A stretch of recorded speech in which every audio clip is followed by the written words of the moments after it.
interesting time where the product overhang relative to what the models like what the models are capable of is here.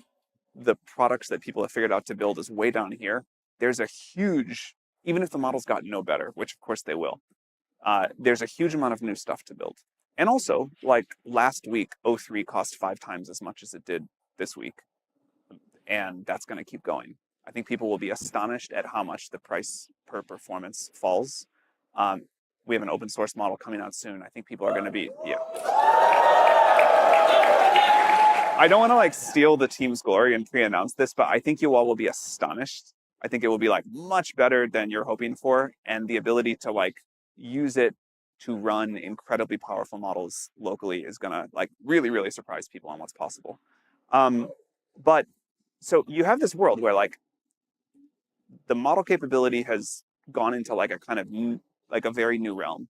The cost of the APIs are gonna keep falling quite dramatically. The open source models are gonna be super great. And I think we have not yet seen the level of new product innovation that the reasoning models are capable of, which makes sense, they're pretty new.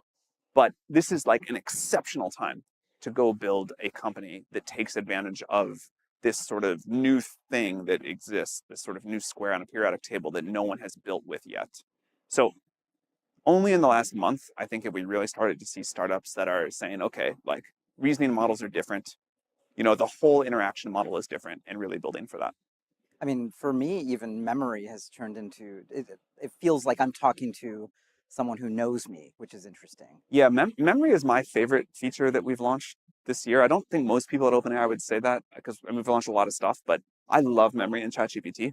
And I think it points to where we will hopefully go with the product, which is you will have this like entity that gets to know you, that connects to all your stuff, and that is like proactively helping you.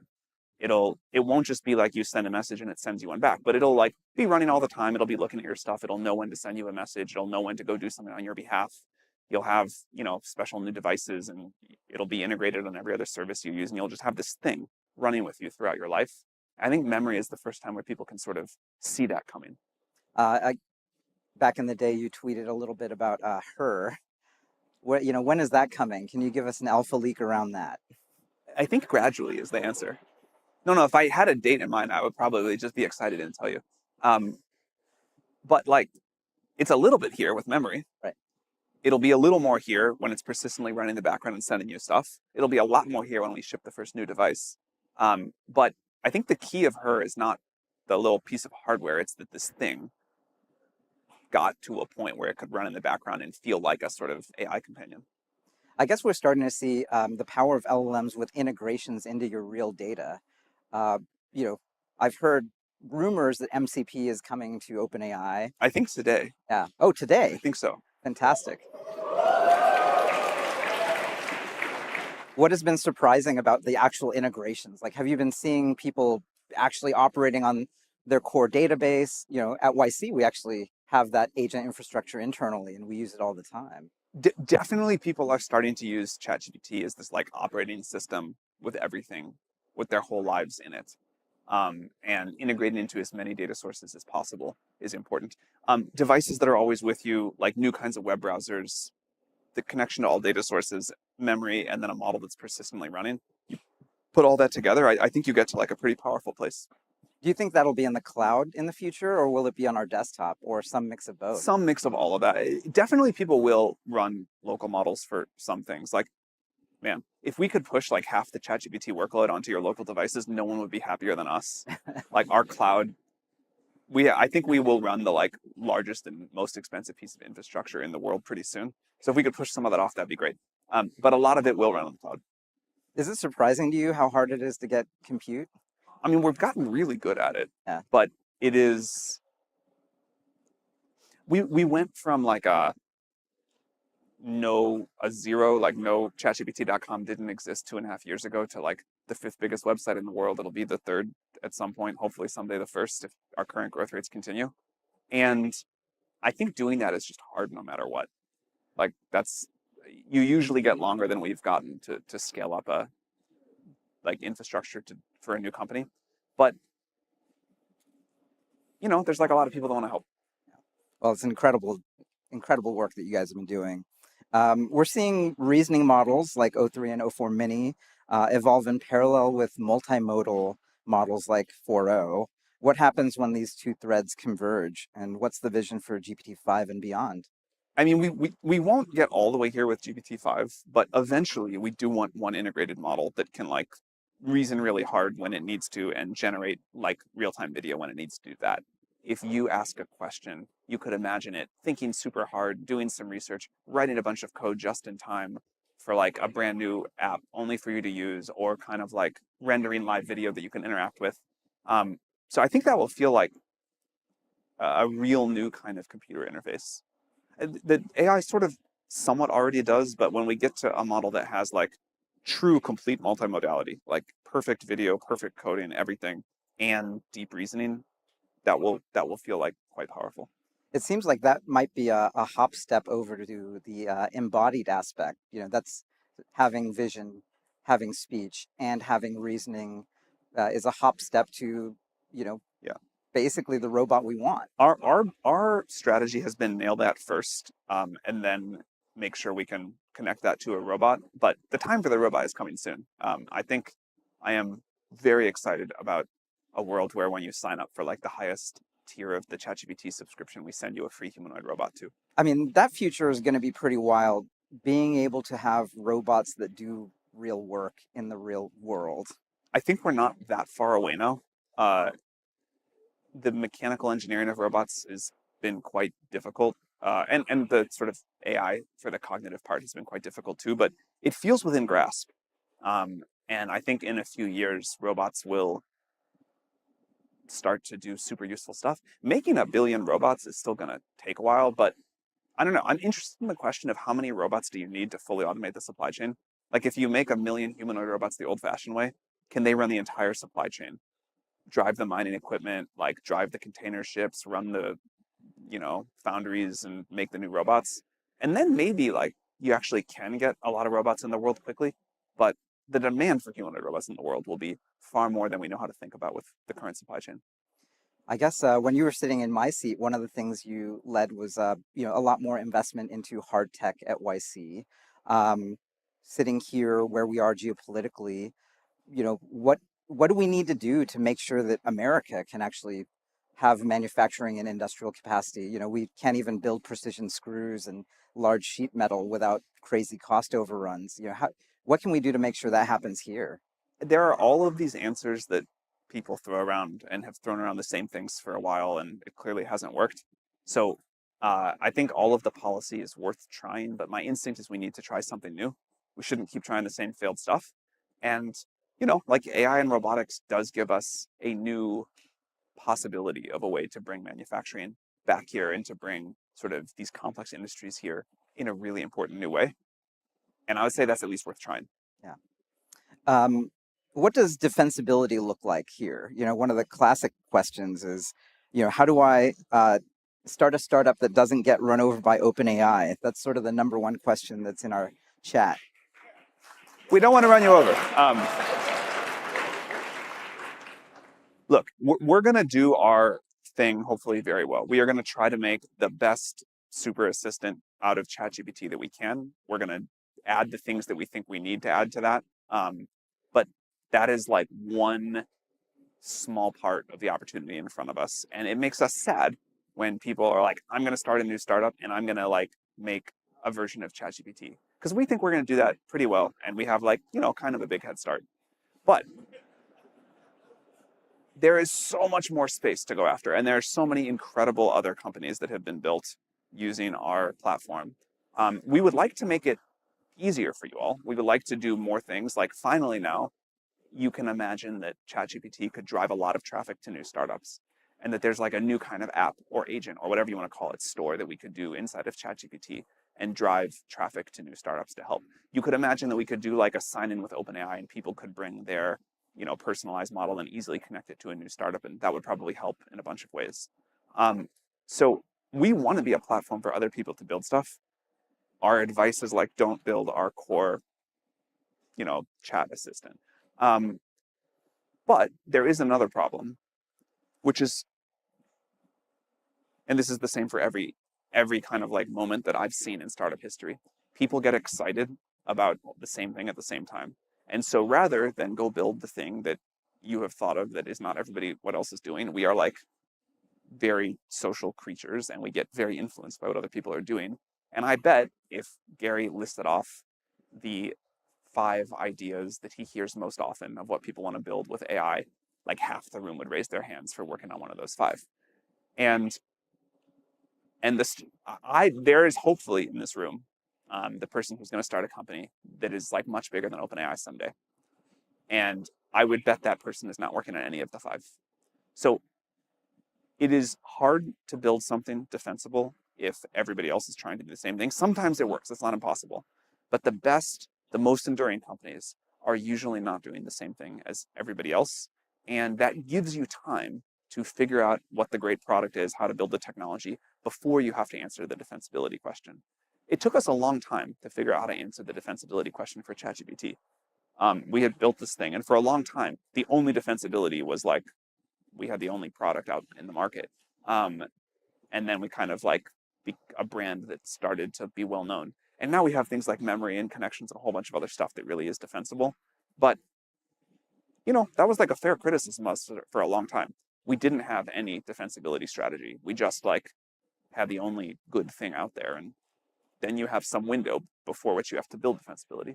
One of the things we've talked about in the past is that we both are big followers of Peter Thiel, in that he talks a lot about being contrarian but right. Um, I think that you've Peter is a genius. absolutely, and you've been contrarian in really fundamental ways. I mean, going back, to the beginning of the conversation, people thought, oh, this idea that the scaling laws are valuable. Today, it's taken as basic truth, but it was exactly the opposite of ground truth not that many years ago. When you got that pushback, what did you and your team feel? Did you say, F you, I won't do what you tell me? I'm going to push back against, getting pushback means that this is a contrarian area and we're going to bet here and we're going to be right. It is hard to have conviction in the face of a lot of other people telling you you're wrong. And I think people who say it's easy are not being honest. It gets easier over time. But like I remember one time, I can say this one because it got publicized, a few years into OpenAI, where Elon sent us this really mean email. We'd been working together for a while and said we had a 0% chance of success. Like not 0.10, that we were totally failing. We had showed him like GPT-1 recently. He was like, this is crap. It's not going to work. Doesn't make sense. And he was really a hero of mine at the time.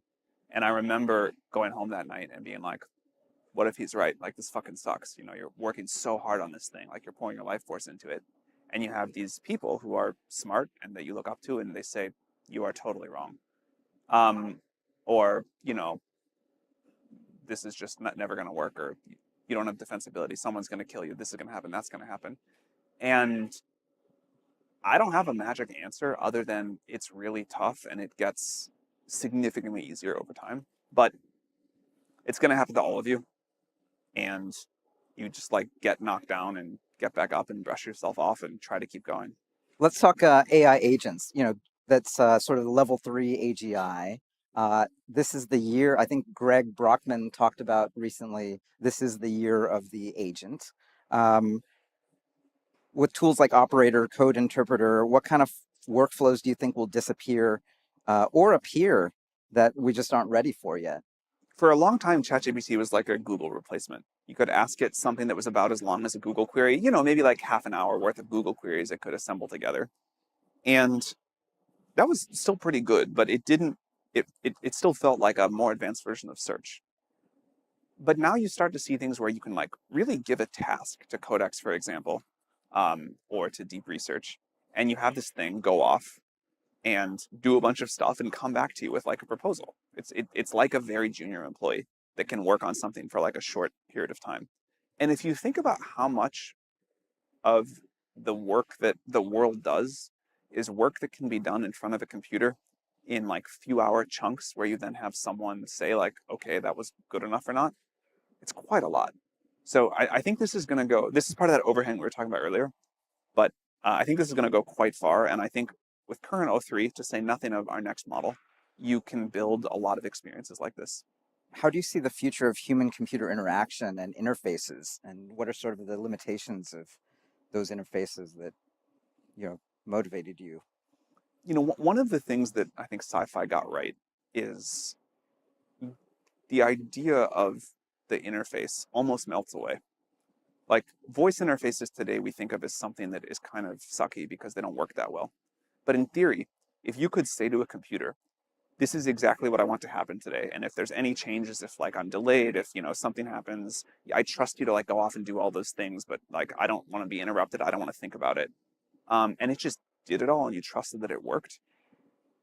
That would be an interface that almost melted away, except when it, was like a super great human assistant needed to talk to you.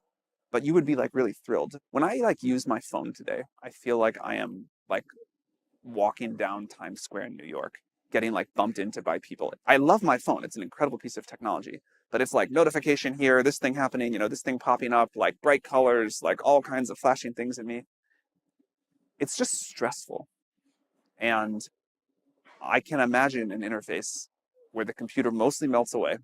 It does the stuff I need. But I really trust that it's going to do a great job of like surfacing information to me, making judgment calls about when not to do, acting on my behalf when it should. And I'm quite excited for that.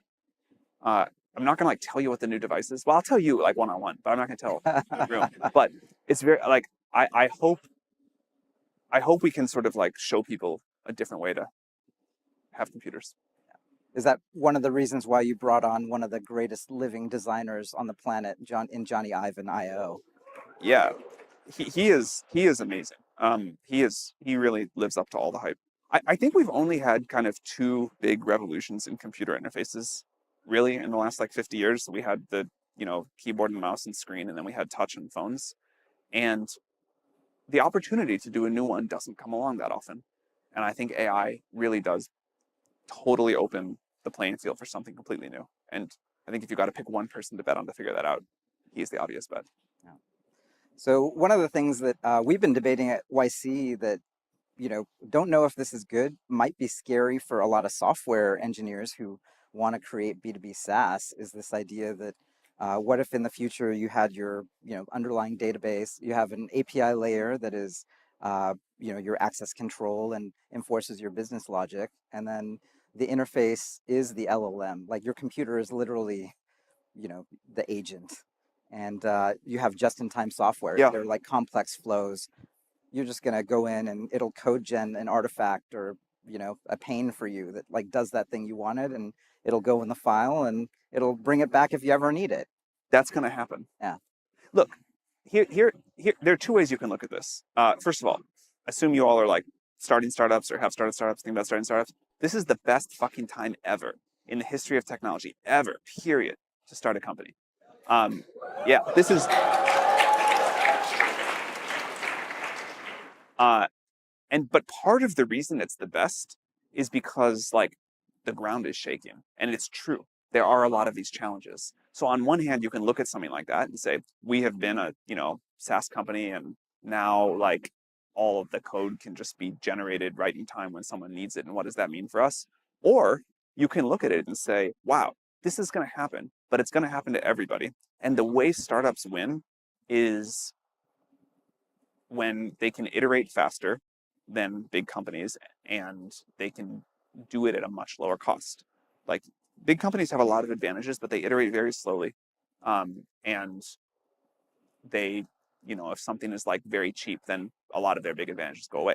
So you can look at all of these problems one way or another, but the way I would recommend looking at them is everybody is going to face the same challenges and opportunities. But when the clock cycle of the industry changes this much, startups almost always win. And we've probably never seen it change this much. Act on it from that direction. I think you'll be in incredible shape. Maybe you can invite me sometime to do a talk about like what the areas of defensibility that you can build over time are, because I think that is the inherent question. People are like, oh, okay, I'm a SaaS company. There's going to be just-in-time software. I think the question behind the question is like, what are actual defensibility strategies? So that would be a fun talk someday. I guess backstage at one of the last events we had, we were talking about there's this book that's sort of like the classic McKinseyism, which is the seven powers, and I was just thinking about that. Like, I never would have thought, like, the two of us technologists sitting around actually citing a book that, McKinsey consultants are known for. Feels so wrong. Yeah, I don't know. Aesthetically, it feels terrible, but yes, it puts something there. Seven powers, I guess. We're entering this age of intelligence. I love that essay of yours. What do you think this era will mean for, how we live, how we work, and how do we create value for each other as a society? In some sense, the whole arc of technology is one story, which is we discover more science, build better tools, all of society like builds the scaffolding a little bit higher, and we have this more impressive tool chain. And the whole point of it is that one person can do way more than they could before. And this has been going on for a long, long time. Each generation, certainly. I mean, if you compare a person today from a person 100 or 1,000 years ago, one person is incredibly more capable. And the kind of like social contract is that you put something, you build the next layer of the scaffolding. But what someone can do now with this new set of tools, with this, this new layer that's been built in, is pretty incredible. And I think the one of the things that will feel most different about these next 10 years versus these last 10 years is how much a single person or a small group of people with a lot of agency can get done. And that is a bigger deal than it sounds like, because coordination costs are huge. And when we can empower people with more knowledge, more tools, more resources, whatever, I think we won't just see like a little bit more stuff get built, but because of these kind of coordination costs across people, we'll see like a real step change. So I think the amount that one person or a small team get done, the satisfaction in doing that, and most importantly, like the quality of stuff we'll all get for each other will be quite remarkable. When I think back about the OpenAI story, I